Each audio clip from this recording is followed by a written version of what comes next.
વડોદરાના અટલ બ્રિજ પર આજે એક ગંભીર અકસ્માત સર્જાયો હતો। અહીં એક કાર, ટુ વ્હીલર અને ટ્રેક્ટર વચ્ચે જોરદાર ટક્કર થતાં ટ્રિપલ અકસ્માતની ઘટના બની હતી। આ અકસ્માતમાં 2 લોકોને ગંભીર ઈજાઓ પહોંચી હતી। વડોદરા શહેરને જોડતા મહત્વના અટલ બ્રિજ પર આજે બપોરે આ અકસ્માત સર્જાયો હતો। એકાએક થયેલી ટક્કરમાં એક્ટિવા ચાલક અને કાર ચાલકને ગંભીર ઈજાઓ પહોંચી હતી।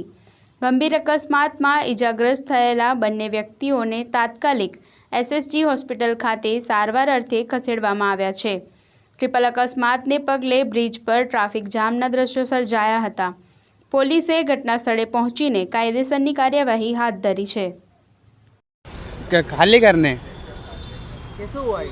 पीछे से गाड़ी आई, पहले एक्टिवा को ठोकी, फिर ट्रैक्टर को ठोका और ट्रैक्टर पूरा घुमा दिया इधर से उधर, ज़्यादा एक्टिवा वाले को और कार वाले को।